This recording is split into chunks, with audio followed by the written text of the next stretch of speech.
Hello everyone, நான் Madan Gowri and hello my dear MG squad. நிறைய பேர் நேத்திக்கு கமெண்ட் செக்ஷன்ல டிவிகே பத்தின வீடியோ, ஆனா நேத்திக்கு வந்து ஹண்ட்ரட்ஸ் ஆஃப் கமெண்ட்ஸ் வந்து நாம் தமிழர் கட்சியோட மாநாடு வந்து திருச்சியில நடந்துச்சு. அந்த ஒரு பெரிய மாநாடு வந்து அதை பத்தியும் டீகோட் பண்ணு, அதுல வந்து என்னென்ன நாம் தமிழர் கட்சியோட பாலிடிக்ஸ் என்னன்னு பேசு, ஏன் டிவிகே பேசணும், ஏன் டிஎம்கே ஏடிஎம்கே இவங்கள பத்தியே பேசிட்டு இருக்கணும், இதை பத்தியுமே பேசு அப்படின்னு சொல்லி, இதை மட்டும் பேசாத மத்ததையும் பேசு அப்படின்னு சொல்லிட்டு நிறைய பேர் வந்து கமெண்ட் செக்ஷன்ல ப்ரோ பேசுங்க ப்ரோ பேசுங்க ப்ரோ அப்படின்னு சொல்லி ஏகப்பட்ட கமெண்ட்ஸ் பார்க்க முடிஞ்சிச்சு. And I take your comment seriously. நான் உங்க கமெண்ட்ஸ், உங்களோட ஒப்பீனியனை நான் ரொம்ப சீரியஸா எடுத்துப்பேன். So here we go.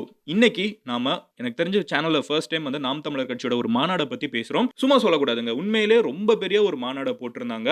And அந்த ஒரு மாநாட்டில் நாம் தமிழர் கட்சி வந்து எல்லா தொகுதிக்கும் அவங்க கேண்டிடேட்டே அனௌன்ஸ் பண்ணி முடிச்சிட்டாங்க. இன்னும் எலெக்ஷன் கமிஷனே வந்து டேட்டா சொல்லல. அதுக்குள்ள அவங்க எல்லா இடத்துக்குமே வந்து யார் யார் நிக்க போறாங்க அப்படிங்கறதெல்லாம் அனௌன்ஸ் பண்ணிருக்காங்க. பட் இன்னைக்கு வீடியோல நம்ம மெயினா ஃபோக்கஸ் பண்ண போறது என்ன அப்படின்னு பாத்தீங்கன்னா, இந்த மாநாட்டில் சீமான் அண்ணா பேசுறப்போ ஒரு 15 கிரிட்டிசிசம் வந்து வச்சிருந்தாங்க. அதாவது இதெல்லாம் தான் பிரச்சனை அப்படின்னு சொல்லிட்டு டிஎம்கே, ஏடிஎம்கே, பிஜேபி, காங்கிரஸ் இந்த 4 கட்சிகளை தான் பயங்கரமா தாக்கி பேசியிருந்தாங்க. இன்ட்ரெஸ்டிங்லி அவங்க டிவிகேவை பத்தி பெருசா அவங்க வந்து எந்த தாக்குதலுமே வைக்கல. அட் த சேம் டைம் அவங்க அல்டர்னேட்டா ப்ராமிசஸும் கொடுக்குறாங்க. நாம் தமிழர் கட்சிக்கு ஏன் ஓட்டு போடணும்னு சொல்லிட்டு ஒரு பஞ்ச் ஆஃப் ப்ராமிசஸும் கொடுக்குறாங்க. இன்னைக்கு வீடியோல அவங்க என்னென்ன கிரிட்டிசிசம் இப்போ இருக்கிற கவர்மெண்ட் மேலையும், ஏடிஎம்கே மேலையும், காங்கிரஸ் மேலையும், பிஜேபி மேலையும் வைக்கிறாங்கிறத பார்த்துட்டு நாம் தமிழர் கட்சியை பத்தி என்ன அவங்க சொல்றாங்க, நாங்க வந்தா என்ன பண்ணுவோம்னு சொல்லி நாம் தமிழர் கட்சி சொல்றாங்கிறதையும் இன்னைக்கு வீடியோ டீடைலா பார்க்க போறோம். ஓகேவா? பட் அதை பார்க்க ஆரம்பிக்கிறதுக்கு முன்னாடி நீங்க நம்ம சேனலை சப்ஸ்கிரைப் பண்ணலனா சப்ஸ்கிரைப் பண்ணுங்க. அப்போனாதான் வேர்ல்டுல நடக்கக்கூடிய விஷயங்கள் மட்டும் கிடையாது, நம்ம தமிழ்நாட்டில் இருக்கிற விஷயங்களை வேர்ல்டுக்கும், வேர்ல்டுல நடக்கிற விஷயங்களை தமிழ்நாட்டுக்கும் என்னால டெய்லி 10 நிமிஷத்துல உங்ககிட்ட வந்து வீடியோவா சேர்க்க முடியும். ஸோ சப்ஸ்கிரைப் பண்ணி எம்ஜி ஸ்குவாட்ல சேருங்க. அண்ட் இந்த வீடியோ வந்து ஒரு லாஸ்ட் ஒரு 2 டேஸா வந்து எல்லா இடத்துலையும் கமெண்ட் பண்ண எல்லா எம்ஜி ஸ்குவாட்லயுமே நிறைய நாம் தமிழர் கட்சியில் இருக்கிறவங்க இருப்பீங்க. ஸோ அவங்க தான் இவ்வளோ கமெண்ட்ஸை போட்டிருக்கணும். ஸோ நீங்க கேட்டீங்க, this is being delivered. Anyway, first விஷயம் என்ன அப்படின்னு பார்த்தீங்கன்னா, அந்த மொத்த மாநாட்டோட பேரே என்னன்னு பார்த்தீங்கன்னா, மக்கள் மாற்றத்தை விரும்பும் மக்களுக்கான ஒரு மாநாடு அப்படிங்கிறதுல தான் அவங்க ஃபுல்லாவே ப்ரொஜெக்ட் பண்றாங்க. அதாவது வி ஆர் த சேஞ்ச் அப்படிங்கிறது தான் வந்து நாம் தமிழர் கட்சி வந்து ஒரு லாஸ்ட் ஒரு 3 எலெக்ஷன்ஸாவே சொல்லிட்டு இருக்காங்க. இப்பவும் அதை தான் சொல்றாங்க. அவங்க மேஜரா என்னென்ன விஷயங்கள் சொல்றாங்கன்னு பார்த்தீங்கன்னா, இது வரைக்கும் நாங்க நிறைய எலெக்ஷன் தோத்துருக்கோம், ஆனா அதுக்காக நாங்க தோத்துட்டோமா? கிடையாது. கட்சி எலெக்ஷன்ல தோத்துருக்கு, ஆனா எங்களோட கொள்கையோ எங்களோட கோல்ஸோ தோற்கல, நாங்க போயிட்டே தான் இருப்போம் அப்படின்னு சொல்றாங்க. அதுக்கு ஒரு எக்ஸாம்பிள் கூட சொல்றாங்க. ஒரு கொக்கு வந்து தண்ணியில வந்து வெயிட் பண்ணிட்டு இருக்குன்னா சின்ன சின்ன மீனா போகும், அதுக்கெல்லாம் போய் கடிக்காது. பெருசா ஒரு மீன் வரப்போ ஒரேடியா பிடிச்சிரும். அந்த மாதிரி தான் நாங்க காத்துட்டு இருக்கோம்னு சொல்லிட்டு, முதல் பிரச்சனை வந்து ஒரு இனத்தை அழிக்கணும்னா வந்து அவங்களோட மொழியை அழிக்கணும்னு வந்து நிறைய பேர் சொல்லுவாங்க. அதே மாதிரி தான் கொஞ்சம் கொஞ்சமா நம்ம ஊர்ல வந்து தமிழ் மொழி வந்து அழிஞ்சிட்டு இருக்குது. இங்க வந்து எக்ஸ்டென்ஷன், ஸ்ட்ரீட், ரவுண்ட் அபவுட், சிக்னல்னு சொல்லிட்டு நம்ம நார்மலா பேசக்கூடிய வார்த்தைகள் ரோட்ல போறப்ப கூட எல்லாமே இங்கிலீஷா தான் இருக்குது. தமிழ் எங்க இருக்குதுன்னு தெரியல. அண்ட் அதே மாதிரி இன்னைக்கு இருக்கிற கவர்மெண்ட்ஸ்ல வந்து நீங்க பாத்தீங்கன்னா ஏடிஎம்கேவா டிஎம்கேவா, ஏடிஎம்கேவா டிஎம்கேவான்னு பிரிச்சு பிரிச்சு பாக்குறாங்க. பட் ரெண்டுமே வேற வேற கிடையாது. ரெண்டுமே ஒரே கட்சி தான். ரெண்டு பேருமே ஒரே மக்கள் கிட்ட தான் கொள்ளையடிக்கிறாங்க. இங்க 5 வருஷம் ஏடிஎம்கேல பவர்ல மினிஸ்டரா இருந்துகிட்டு டிஎம்கேல போய் சேர்ந்துட்டு அங்க 5 வருஷம் மினிஸ்டரா இருப்பாங்க. மறுபடியும் அங்க இருந்து கிளம்பி வந்து இங்க சேர்ந்து இங்க 5 வருஷம் மினிஸ்டரா இருப்பாங்க. ஒரே கூட்டம் தான், வேற வேற ஐடென்டி கார்டுல இருக்கு அப்படிங்கிற மாதிரி சொல்லிட்டு இவங்க பவருக்கு வர்றது வந்து மறுபடியும் மக்களை ஏமாத்தி 15,000 கோடி வந்து கிட்டத்தட்ட thousands of crores. அவங்க வந்து எக்ஸாக்ட்டா சொன்ன நம்பர் நம்ம பண்ணிட்டு 65,000 crore 15,000 crore thousands of crores வந்து ஒவ்வொருத்தங்க தலையிலயும் கடனா வாங்கி வச்சுக்கிட்டு ஒவ்வொருத்தன் தலையிலயும் லட்சக்கணக்கில் கடன் இருக்குது இன்னைக்கு தமிழ்நாட்டில். இப்படி இருக்கிறப்போ நாங்க வந்து உங்களுக்கு 1000 ரூபாய் கொடுக்குறோம், 5000 ரூபாய் கொடுக்குறோம், 10,000 ரூபாய் கொடுக்குறோம் அப்படின்னு சொல்லிட்டு ஏமாத்திட்டு இருக்காங்க. நீங்க வந்து ஒருத்தங்க வேலை பார்த்துட்டு இருக்க ஸ்கூல் போறப்போ ஒரு காலேஜ் போறப்போ 1000 ரூபாய் என்னமோ கொடுக்குறீங்க. பட் அதுக்கப்புறம் நீங்க வந்து கொடுக்க வேண்டியது எதுவும் கொடுக்க மாட்டேங்கிறீங்க. வேலை தானே கொடுக்கணும். வேலை என்ஷூர் பண்ணீங்கன்னா நீங்க இப்படி ஃப்ரீயா காசு தரணும். வேலையை உருவாக்குறதுக்கு உங்களுக்கு தெரியல அப்படிங்கிற மாதிரி ரெண்டு கட்சியுமே தாக்குறாங்க. அதுக்கப்புறம் என்ன சொல்றாங்க அப்படின்னு பாத்தீங்கன்னா, நாங்க வந்து இந்த மாதிரி இலவசங்களை ப்ராமிஸ் பண்ணல, ஆனா நாங்க வேலைக்கான உத்தரவாதத்தை ப்ராமிஸ் பண்றோம் அப்படின்னு சொல்லி நாம் தமிழர் கட்சியில இருந்து சொல்றாங்க. அதுக்கு அடுத்து தமிழ்நாட்டில் வந்து பால் வந்து ஆந்திரால இருந்து வருது, நம்ம இறைச்சி வந்து ராஜஸ்தான்ல இருந்து வருது, ஏன் தமிழ்நாட்டில் ப்ரொடியூஸ் பண்றது ஏன் உங்களால பண்ண முடியல? இது வந்து இயற்கை, நம்ம வந்து ஃபார்மிங் பண்ணிட்டு இருந்த கம்யூனிட்டி தான். ஆனா இன்னைக்கு நம்ம ஊர்ல ஏதாவது ஒன்று வேணும்னா பக்கத்து ஸ்டேட்ல இருந்து வாங்க வேண்டிய நிலைமைக்கு நம்ம ஊர்ல இருக்கிற ரிசோர்சஸ் எல்லாத்தையும் அழிச்சிடுறாங்க. எப்படி ரிசோர்சஸ் அழியுது அப்படிங்கறத அவங்க எக்ஸ்பிளைன் பண்றாங்கன்னா, இப்ப குவாரியில வந்து கம்ப்ளீட்டா தோண்டி தோண்டி மலையா காணோம், மண்ணுக்குள்ள இருக்கிற மொத்த குவாரியா எடுத்துடுறாங்க. அப்புறம் மரங்கள்லாம் அழியுது. மரங்கள் அழியிறப்போ மழை இருக்க மாட்டேங்குது. மழை இல்லைன்னா மொத்த ஃபார்மிங் அஃபெக்ட் ஆகுது. இந்த மாதிரி இயற்கையை வந்து நீங்க கம்ப்ளீட்டா டெஸ்ட்ராய் பண்ணிருக்கீங்க உங்களோட பர்சனல் ப்ராஃபிட்டுக்காக அப்படின்னு சொல்லி கிரிட்டிசைஸ் பண்றாங்க. அது போக ஈத்தேன், மீத்தேன் இந்த மாதிரி நம்ம ஊர்ல எதை எடுக்கணும்னாலும் வந்து எடுத்துடுறாங்க. அங்க வந்து சென்ட்ரல் கவர்மெண்ட் கேட்கறப்போ ஸ்டேட்ல இருக்கிற பார்ட்டிஸோ அதுக்கு அலோவ் பண்ணிடுறாங்க. ஆனா அதே ஸ்டேட்ல இருக்கிறவங்க வந்துகிட்டு ஏன்பா இதை எடுக்கிறீங்கன்னா இந்தியர்கள் எடுக்கலாம் அப்படின்னு சொல்றாங்க. ஆனா நம்ம ஊர்ல வந்து தண்ணி வேணும் அப்படின்னு சொல்லி பக்கத்து ஸ்டேட்ல இருந்து கேட்டா அதை கொடுக்க மாட்டேங்கிறாங்க. அதை இவங்க கேட்கவும் மாட்டேங்கிறாங்க. அப்போ உங்களுக்கு நம்ம ஊர்ல இருக்கிற வளங்களை எடுக்கணும்னா நீங்க இந்தியாங்கிற ஐடென்டிட்டியை யூஸ் பண்ணிக்கிறீங்க. ஆனா தண்ணியை தா அப்படின்னு சொன்னா அதுக்கு வந்து நீங்க பிரச்சனை பண்றீங்க. அப்போ இது என்ன மாதிரி வந்து ஒரு பார்ஷியலா இருக்கு, நீங்க இங்க தண்ணி தரணும் உள்ள ஒழுங்கா அப்படிங்கிறதுக்கு வந்து இப்படி ஒரு பாயிண்ட் அவங்க வைக்கிறாங்க. அடுத்து என்ன சொல்றாங்க அப்படின்னு பாத்தீங்கன்னா, பிஜேபி காங்கிரஸும் ஒரே இதுதான். எப்படி டிஎம்கே டிஎம்கே ஒண்ணுன்னு சொல்றாங்களோ அதே மாதிரி பிஜேபியும் காங்கிரஸும் ஒண்ணுதான். ரெண்டு பேரும் ஒன்னா சேர்ந்து தான் இப்போ நீட்டை வந்து கொண்டு வந்தது யாரு? காங்கிரஸ். ஜிஎஸ்டியை கொண்டு வந்தது யாரு? காங்கிரஸ். இந்த எல்லாத்தையுமே வந்து காங்கிரஸ் கொண்டு வருவாங்க. பிஜேபி அதுக்கு ஹார்லிக்ஸ் குடிச்சு வளர்க்க வச்சிருவாங்க. சோ ரெண்டு பேருமே கிட்டத்தட்ட ஒரே விஷயத்தை தான் வந்து நம்மளோட பாயிண்ட் ஆஃப் வியூல நடத்திட்டு இருக்காங்க. அண்ட் இன்னைக்கு தமிழ்நாட்டில் இருக்கக்கூடிய பெரிய பிரச்சனை அவங்க என்ன சொல்றாங்கன்னு பாத்தீங்கன்னா, கோவிட் காலகட்டத்தில் உயிரை பணையா வச்சு போய் வேலை பார்த்த நர்சஸ் வந்து இன்னைக்கு ஸ்ட்ரீட்ல ப்ரொடெஸ்ட் பண்ணிட்டு இருக்காங்க. குழந்தைங்களுக்கு சொல்லி தரக்கூடிய டீச்சர்ஸ் வந்து ஸ்ட்ரீட்ல ப்ரொடெஸ்ட் பண்ணிட்டு இருக்காங்க. வீவர்ஸ் நெசவாளர்கள் வந்து ரோட்ல ப்ரொடெஸ்ட் பண்ணிட்டு இருக்காங்க. எல்லாருமே ரோட்ல ப்ரொடெஸ்ட் பண்ணிட்டு இருக்காங்க. இந்த ஃபீல்ட் எல்லாமே வந்து பிரைவேட் கம்பெனிஸ் வந்து சக்சஸ்ஃபுல்லா ரன் பண்றாங்க. பிரைவேட் ஹாஸ்பிட்டல்ஸ் நல்லா ரன் ஆகுது, பிரைவேட் ஸ்கூல்ஸ் நிறைய திறக்கறாங்க, ரன் ஆகுது, பிரைவேட்டா பால் கம்பெனி நல்லா ரன் ஆகுது, பிரைவேட்டா விவசாயம் பண்ணக்கூடிய பெரிய பெரிய கம்பெனிஸ் ப்ராஃபிட் ஆகுது. ஆனா இந்த மாதிரி இருக்கக்கூடிய கவர்மெண்ட்டுக்கு கீழ இருக்கவங்க மட்டும் எப்படி லாஸ் ஆகுறாங்க? அப்போ கவர்மெண்ட்டை விட பிரைவேட் வந்து அவ்வளவு சக்சஸ்ஃபுல்லா இருக்காங்கன்னா கவர்மெண்ட் என்ன தப்பு பண்ணுது? இங்க இருக்கிற பிரச்சனை எல்லாத்தையும் நாங்க சால்வ் பண்ணுவோங்கிற ஒரு விஷயத்தை சொல்றாங்க. ஏன்னா ஒரே ஃபீல்டு, ஆனா அதுல கவர்மெண்ட் ஃபெயில் ஆகுது, பிரைவேட் சக்சஸ்ஃபுல்லா இருக்குது. எப்படி ஒரு அரசாங்கமே ஒரு இடத்துல ஃபெயில் ஆகிற இடத்துல ஒரு பிரைவேட் கம்பெனி வந்து எப்படி ப்ராஃபிட் பார்க்க முடியும்? கவர்மெண்ட்னால எப்படி பண்ண முடியாததை ஒரு பிரைவேட் பண்ணுது அப்படின்னு ஒரு கேள்வி கேட்கறாங்க.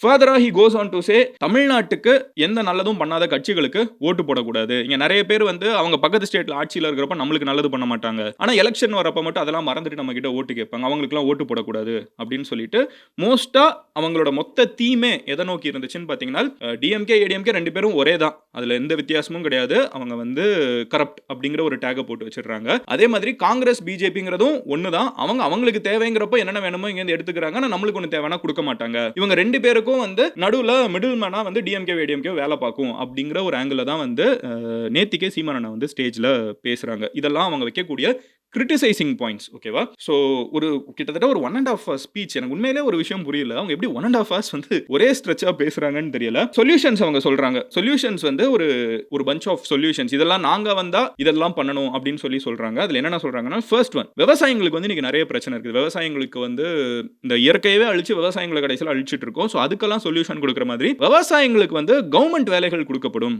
கவர்மெண்ட் ஃபார்மர்ஸ் இருப்பாங்க. எப்படி கவர்மெண்ட் டீச்சர்ஸ், கவர்மெண்ட் எம்ப்ளாயிஸ் இருக்காங்களோ, எப்படி கவர்மெண்ட் நர்ஸ் இருக்காங்களோ, எல்லாமே கவர்மெண்ட் பண்றப்ப ஏன் ஒரு கவர்மெண்ட் ஃபார்மர் இருக்க முடியாது? நாங்க கவர்மெண்ட் ஃபார்மிங் வந்து உருவாக்குவோம். அந்த ஃபார்மர்ஸ்க்கு வந்து மாசம் மாசம் சம்பளம் கொடுப்போம். இதுல இவ்ளோ வேலையை வந்து நீங்க வந்து கவர்மெண்ட்டுக்கு கீழே கொண்டு வரப்ப விவசாயிகளை ஏன் கொண்டு வர மாட்டேங்கிறீங்க? நாங்க கொண்டு வருவோம் அப்படின்னு சொல்லிட்டு, எனக்கு தெரிஞ்சு அவங்களோட பார்ட்டியோட சிம்பலுமே விவசாயி தான். ஸோ இந்த ஃபார்மிங் அப்படிங்கிற ஒரு விஷயத்தோட வந்து நாம் தமிழர் கட்சி ரொம்ப வருஷமா டிராவல் பண்றாங்க. இந்த தடவை they reiterating something they have already said. நாங்க வந்து கவர்மெண்ட் ஃபார்மர்ஸ் வந்து உருவாக்குவோம். விவசாயிகளுக்கு வருஷம் ஃபுல்லா சம்பளம் வர மாதிரி நாங்க ஒரு ஸ்கீம் உருவாக்குவோம் அப்படின்னு சொல்றாங்க. ஸ்கீம் இல்ல, அப்படி ஒரு சிஸ்டம் உருவாக்குவோம் அப்படிங்கறாங்க. ரெண்டாவது என்ன ப்ராமிஸ் பண்றாங்கன்னு பாத்தீங்கன்னா, தமிழ்நாட்டில் இருக்கக்கூடிய எல்லா மினிஸ்டர்ஸும் இன்க்ளூடிங் தி சீஃப் மினிஸ்டர் வந்து கவர்மெண்ட் ஹாஸ்பிட்டலுக்கு போகணும். ஏன் கவர்மெண்ட் ஹாஸ்பிட்டலுக்கு வந்து ஏழைங்க மட்டும் போகணும்? இந்த மினிஸ்டர்ஸும் போகட்டும். இவங்க போக ஆரம்பிச்சாங்கன்னா கவர்மெண்ட் ஹாஸ்பிட்டல்ஸோட குவாலிட்டி வந்து பெட்டர் ஆகும். ஏன் வந்து அது கவர்மெண்ட் ஸ்கூல்ஸ்ல வந்து இவங்களோட பசங்களை சேர்க்கணும்? இவங்களுக்கு ஒரு நோய்னா வந்து இவங்க கவர்மெண்ட் ஹாஸ்பிட்டலுக்கு போகணுங்கிறத வந்து சட்டமா கொண்டு வருவோம் அப்படிங்கறாங்க. சோ கவர்மெண்ட்ல இருக்கக்கூடிய மினிஸ்டர்ஸும் இருக்கட்டும், கலெக்டர்ஸா இருக்கட்டும், இந்த மாதிரி கவர்மெண்ட் அஃபீஷியல்ஸ் வந்து அவங்களுக்கு ஒரு தேவைன்னா இங்க போறப்போ அங்க பை டிஃபால்ட் அங்க எல்லாமே சரியா நடக்கும், குவாலிட்டி என்ஷூர் ஆயிடும். அப்போ பொதுமக்களும் அங்க பெனிஃபிட் ஆவாங்க. சோ இருக்கிறதுல பெரிய பவர்ஃபுல் பர்சனும் சரி, ஏழையும் சரி, ஒரே ரிசோர்ஸை தான் அனுபவிக்கணும். ஒரே இடத்துக்கு தான் படிக்க போகணும். ஒரே விஷயத்தை தான் வந்து அவங்களுக்கு மருத்துவமாகவும் ட்ரீட் பண்ணணும். அப்புறம் விலைவாசி மருந்துகளுக்கு எல்லாத்துக்குமே வந்து கண்டமானிக்கு இருக்குது. அது எல்லாமே எல்லாருக்கும் எல்லா மருந்துகளும் போய் சேர்ற மாதிரி ஸ்கீம்ஸ் உருவாக்குங்கிறாங்க. தேர்ட் என்ன சொல்றாங்கன்னு பாத்தீங்கன்னா, இந்த பிரைவேட் குவாரி அவங்க வந்து அதை அவங்க சொன்ன விதம் வந்து ரொம்ப அவங்க வந்து அது ஒரு தாயை வந்து வெட்டி போடுற மாதிரிங்கிற மாதிரி அவங்க சொல்றாங்க. அந்த அளவுக்கு வந்து இங்க இயற்கையை வந்து எல்லாரும் அழிச்சிட்டு இருக்காங்க. சோ குவாரியை வந்து அழிக்கிறது எல்லாத்தையுமே நாங்க கம்ப்ளீட்டா நிறுத்திடுவோம் ஆட்சிக்கு வந்தா அப்படின்னு சொல்றாங்க. அடுத்து என்ன நாலாவதா சொல்றாங்கன்னு பாத்தீங்கன்னா, இன்னைக்கு வந்து ஒரு சாராய எக்கானமி ஓடிட்டு இருக்குது. Alcohol economy.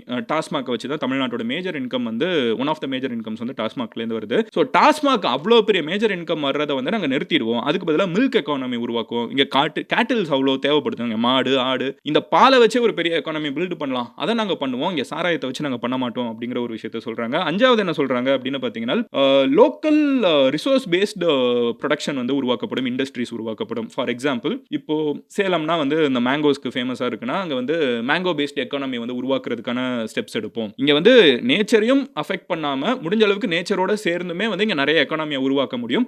ஒரு ஊருக்கு ஒரு ஸ்பெஷல் இருக்குது. அது அந்த ஊரில் வந்து அந்தந்த மாதிரி இண்டஸ்ட்ரீஸை வந்து உருவாக்குறதுக்கு நாம் தமிழர் கட்சி பவருக்கு வந்து ஸ்டெப்ஸ் எடுக்கும் அப்படின்னு ப்ராமிஸ் பண்ணுறாங்க. அடுத்து என்ன சொல்கிறாங்கன்னு பார்த்தீங்கன்னா ஹை எண்ட் தமிழ் ஸ்கூல்ஸ் வந்து உருவாக்கப்படும். இன்னைக்கு இருக்கிற நிறைய ஸ்கூல்ஸ் அப்படின்னு பார்த்தீங்கன்னா அது இங்கிலீஷ் பேஸ்ட் ஸ்கூல்ஸாக இருக்குது. அதே மாதிரி ஹை எண்டா நல்ல குவாலிட்டியான எஜுகேஷனை வந்து கவர்மெண்ட்டே வந்து தமிழில் வந்து உருவாக்கக்கூடிய எல்லா ஸ்டெப்ஸும் எடுப்போம். தமிழ் அழியிறத காப்பாற்றணுங்கிறது வந்து அவங்களோட ஒரு மைய கருத்தாக இருக்காங்க. மொத்த ஸ்பீச்சே வந்து பார்த்தீங்கன்னா இங்கே அங்கன்னு எல்லாமே டச் பண்ணாலும் அந்த மைய புள்ளியில் வந்து நிற்கிறது தமிழ் அப்படிங்கிற ஒரு விஷயத்தில் வந்து நிற்கிறாங்க. தமிழ் வந்து காப்பாற்றப்படணும், தமிழ் வந்து அடுத்த ஜென்ரேஷனுக்கு போய் சேரணும். இன்னைக்கு வந்து ஐ திங்க் அவங்க வந்து என்ன அன்னைக்கு ஒரு டைம் வந்து நான் பேசினப்போ எனக்கு ஞாபகம் இருக்குது. மீட் பண்ணி பேசிட்டு போன எலெக்ஷன் அப்போ பாட்காஸ்ட் பண்ணி உங்களுக்கு தெரியும். அப்போ பேசிட்டு இருக்கப்போ வந்து அவங்க ஏதோ ஒரு நம்பர் எனக்கு ஃபோன் நம்பர் ஏதோ ஒன்று சொல்கிறப்போ அது எல்லாத்தையுமே தமிழில் சொன்னாங்க. நான் அதை நோட் பண்ணுறப்போ நான் வந்து ஓகே 9864 அப்படின்னு ஏதோ நான் சொல்கிறப்போ அதை தமிழில் சொல்ல கற்றுக்கோங்க அப்படின்னு சொன்னாங்க.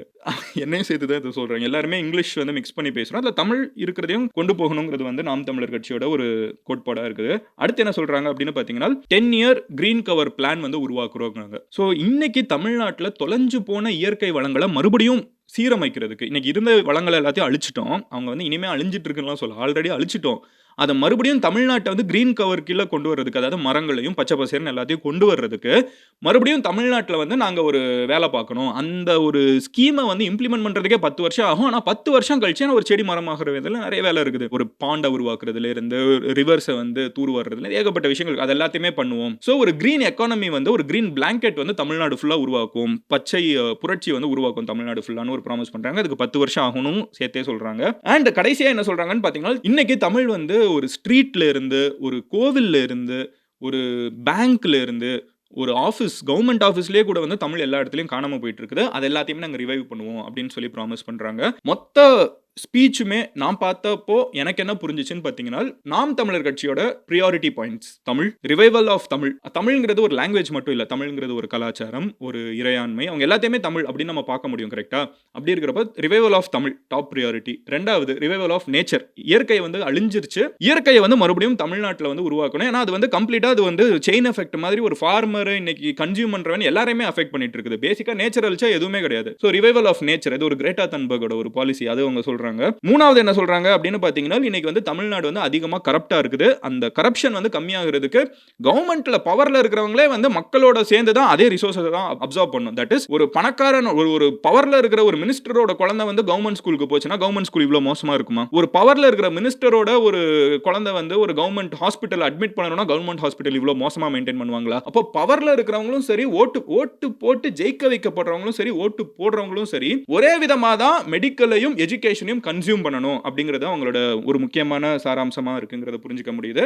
ஸோ இந்த 3 தான். ஃபர்ஸ்ட் வந்து தமிழ், ரெண்டாவது நேச்சர், மூணாவது வந்து கரப்ஷன், கரப்ட் ஃப்ரீ அப்படிங்கிற ஒரு இந்த 3 மேஜர் பாயிண்ட்ஸ் தான் வந்து இவங்க வச்சிருக்காங்க. இன்ஃபேக்ட் அது பேசுறப்போ இன்னொன்று கூட சொன்னாங்க. இன்னைக்கு வந்து புக்ஸ், ஸ்கூல் புக்கெல்லாம் எடுத்து பார்த்தீங்கன்னா எதெல்லாமோ ஹிஸ்ட்ரின்னு படிக்கிறாங்க. ஆனால் இன்னைக்கு சேர சோழ பாண்டியனை பற்றி எத்தனை பேர் படிக்கிறாங்க? நம்ம ஊரில் இருக்கிற வரலாறை பற்றியே படிக்காம உலக வரலாறு, அப்புறம் வந்து லாஸ்ட் 100 இயர்ஸ்ல இருந்த தமிழ்நாடு பாலிடிக்ஸ் வரலாறுன்னு வாசிக்கிறீங்க. 3000 வருஷத்துக்கு முன்னாடி இருந்த நம்ம ஊர் வரலாறை பற்றி ஏன் வாசிக்க மாட்டேங்கிறீங்க? 1000 வருஷத்துக்கு முன்னாடி இருந்த தமிழ் வரலாறு, 2000 வருஷத்துக்கு முன்னாடி இருந்த தமிழ் மன்னர்கள், இதை பற்றிலாம் வாசிக்க மாட்டேங்கிறீங்கன்னு சொல்றப்போ நாம் தமிழர் கட்சி பேருக்கு ஏற்ற மாதிரியே ஃபுல் அண்ட் ஃபுல் தமிழ் அப்படிங்கிற ஒரு மோட்ல தான் மொத்த ஸ்பீச்சுமே இருந்துச்சு. எனக்கு எது ரொம்ப இம்ப்ரெசிவா இருந்துச்சு அப்படின்னு பாத்தீங்கன்னா இந்த எலெக்ஷன்ல it is a four cornered election. இன்னைக்கு வந்து நிறைய போல் பண்டிட்ஸ் எல்லாம் வந்து அவங்களோட இதெல்லாம் காமிச்சிட்டு இருக்கப்போ நாம் தமிழர் கட்சியை வந்து எப்பவுமே அந்த மேஜர் பொலிட்டிக்கல் பார்ட்டிஸ் வந்து இல்ல அவங்க ஒரு மேட்ரே இல்ல, எங்களுக்கு அவங்க ஒரு பெரிய காம்படிஷனே இல்லாமங்க, அப்படிலாம் கிடையாது. நாம் தமிழர் கட்சி வந்து கிரவுண்ட்ல இருக்குது, இதுதான் உண்மை. அண்ட் இந்த ஒரு மாநாடு வந்து அதை வந்து அவங்களுக்கு ப்ரூவ் பண்ணி காமிச்சிருக்குது. என்னைய பொறுத்த அளவுக்கு தனிப்பட்ட முறையில் ரொம்ப பர்சனலா இந்த எலெக்ஷனுக்கு ரொம்ப எக்ஸைட்டடா இருக்கிறதுக்கு ரீசன் ஒன்னு, விஜய் அண்ணா, தமிழக வெற்றி கழகம், நாம் தமிழர் கட்சி, டிஎம்கே, ஏடிஎம்கேன்னு எல்லாருமே கிரவுண்ட்ல இறங்குறப்போ எல்லாரும் அந்த லாஸ்ட் 5 வருஷம் முடிகிறப்போ நம்ம டெமோக்ரஸியோட பியூட்டியே என்னன்னு பார்த்தீங்கன்னா எல்லாரும் மாற்றி மாற்றி கை காமிச்சு எல்லாரும் பண்ண தப்பை வந்து மாற்றி மாற்றி கை காமிச்சே ஆகணும். ஓகேவா? அப்போ வந்து அவங்க எந்த அளவுக்கு போவாங்கன்னா எல்லாத்தையுமே வெளியே சொல்லுவாங்க. அப்படி இருக்கிறது தான் டெமோக்ரஸியோட விக்டரியே. இல்லைனா இவங்களே கூட்டி சேர்ந்துக்கிட்டு நம்மளை எல்லாமே ஏமாத்திட்டே இருக்க வாய்ப்பு இருக்குது. அரசியலுக்குள்ள யாரு வந்தாலும் அவங்கள பற்றி விமர்சனம் பண்ணுறதுக்கு இன்னொரு அரசியல்வாதிக்கு எல்லா உரிமையும் இருக்கிறது வந்து நான் அப்ரிஷியேட் பண்ணுறேன். ஆனால் அது தராதரத்தை மட்டும் கீழே தாண்டி போயிடக்கூடாது. ஜென்டில்மேனா இருக்கணும். அந்த ஒரு பாலிடிக்ஸை மட்டும் நம்ம கொண்டு போனோம்னா இந்த எலெக்ஷன் ரொம்ப எக்ஸைட்டிங்கா இருக்கும். ஏன்னா 4 கட்சி மாத்தி 4 பேரையுமே கிரிட்டிசைஸ் பண்ணிக்கிட்டே இருக்காங்க. 4 பேரும் விட மாட்டேங்கிறாங்க. அதுதான் பியூட்டி. இந்த எலெக்ஷன் ஜெனரலா வந்து போக எலெக்ஷன்ல வந்து ஒவ்வொருத்தவங்களும் செட்டில் ஆக ஆரம்பிச்சிருவாங்க. பட் இந்த எலெக்ஷனுக்கு 4 சைடுல இருந்துமே 4 பேருமே டஃப் கொடுக்குறாங்க. டிஎம்கே அலையன்ஸா இருக்கட்டும், ஏடிஎம்கே அலையன்ஸா இருக்கட்டும், நாம் தமிழர் கட்சியா இருக்கட்டும், டிவிகேவா இருக்கட்டும், எல்லாருமே டஃப் கொடுக்குறாங்க. So waiting to see what is going to happen. என்னை பொறுத்த அளவுக்கு ஜெயிக்கிறது கடைசியில் தமிழக மக்கள். we are spoiled with choices. எப்பவுமே நம்மளுக்கு வந்து சாய்ஸஸ் வந்து நிறைய இருக்கிறது நல்லது. ஏன்னா நம்மளுக்கு எது வேணும்னு ஒவ்வொருத்தங்களும் அவங்களோட அபிமானத்தை வந்து ஒவ்வொருத்தங்களோட அட்டாச் பண்ணிக்க முடியும். ஸோ அப்படி இருக்கிறப்போ ஐ genuinely find this as victory of democracy. இப்போ நம்ம ஆல்ரெடி டிவிக்கு நிறைய கவர் பண்றோம். நாம் தமிழர் கட்சி இனிமே கவர் பண்ணலாமா, இது உங்களுக்கு ஓகேவா, இதை கண்டினியூ பண்ணலாமானா கண்டினியூ அப்படின்னு சொல்லுங்க. இல்ல நாம் தமிழர் கட்சியில் இருக்கிறவங்க இருந்தீங்கன்னா தொடரட்டும் அப்படின்னு சொல்லுங்க. எல்லா கட்சியுமே வந்து எல்லா விமர்சனங்களையும் ஏத்துக்க ஆரம்பிச்சாங்கன்னா, ஃப்ரீயா விட ஆரம்பிச்சாங்கன்னா இன்னும் நல்லா இருக்கும்னு நான் நினைக்கிறேன். ஏன்னா நீங்க என்ன பேசுனீங்க மாத்தி புரண்டி விடுறதுங்கிறது வந்து நம்ம ஊர் பாலிடிக்ஸ்ல பல வருஷமா இருக்குது. அதை மாத்தி மக்களை வந்து ஃப்ரீயா பேச விட்டா என்னைக்குமே நல்லா இருக்கும். நாளைக்கு இன்னொரு வீடியோல உங்களை பார்க்குறேன். இந்த மாதிரி நம்ம கண்டினியூ பண்ணலாமா? ஹோப்ஃபுல்லி டிஎம்கேவோட அடுத்த மாநாடு ஏதாவது பெருசாக நடந்துச்சுன்னா அதையுமே கவர் பண்ணுவோம். ஏடிஎம்கேவோட நடந்தாலும் கவர் பண்ணுவோம். அண்ட் ஹோப்ஃபுல்லி நம்ம வந்து ஃபேரான நேம் சைட்லேருந்து நம்ம வந்து கவர் பண்ணிடுவோம். I hopefully wish it is also received equally good. ஓகேவா? I'll see you tomorrow. Love you all. Take care. Bye. Cheers MGs.